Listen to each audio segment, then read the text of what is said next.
घरातून बाहेर पडायच्या तेव्हा लोक त्यांच्यावर दगड आणि शेण फेकत त्यांना चिडत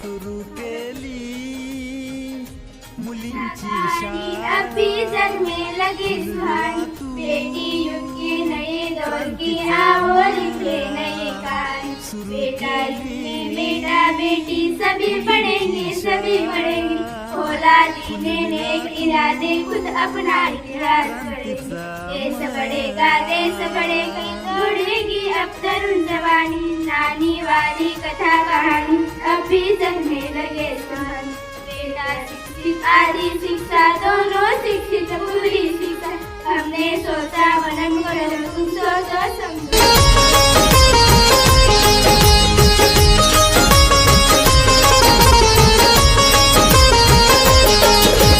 स्त्रियांना कधीच नव्हता शिक्षणाचा अधिकार,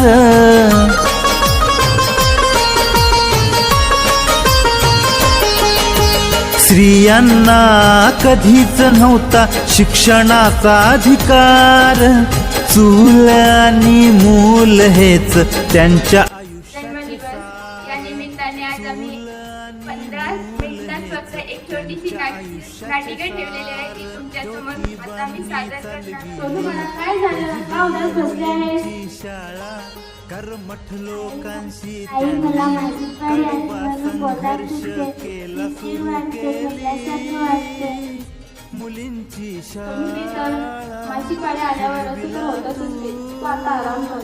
क्रांतीचा मळा सुरू केली मुलींची शाळा। सोनू तुला कळत नाही का मासिक पाळीच्या दरम्यान पाण्याला वगैरे हात लावायचा नसतोय? आजी मला माहिती नसतं।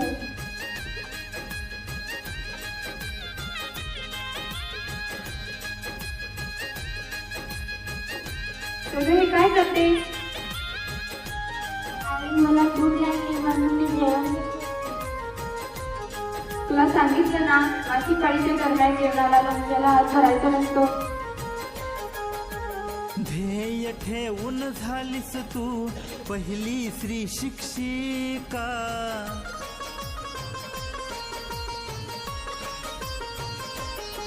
सोनू हे तू काय करतेस?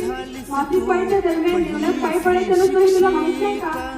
समाजाचा आजी मला माहिती नव्हतं तुम्ही पाण्याला हात लावू देत नाही, दोनाला हात लावू देत नाही, रंगीला हात लावू देत नाही, गवळीला लावू देत नाही, पण मी जाऊ तर आयुष्य सारे गेले गरिबांच्या शिक्षणाला, भारताचे खरे रत्न तू सलाम तुझ्या कार्याला सुरू केली मुलींची शाळा, फुलविला तू क्रांतीचा मळा, सुरू केली मुलींची शाळा, फुलविला तू क्रांतीचा मळा।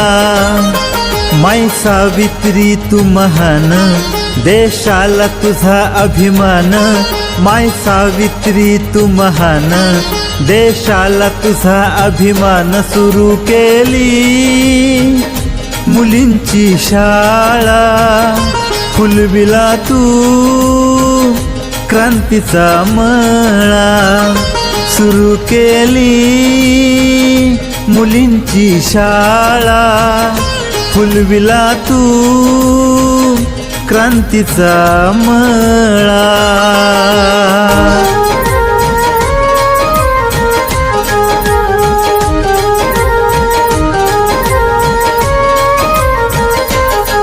माई सावित्री तू महान देशाला तुझा अभिमान, माई सावित्री तू महान देशाला तुझा अभिमान।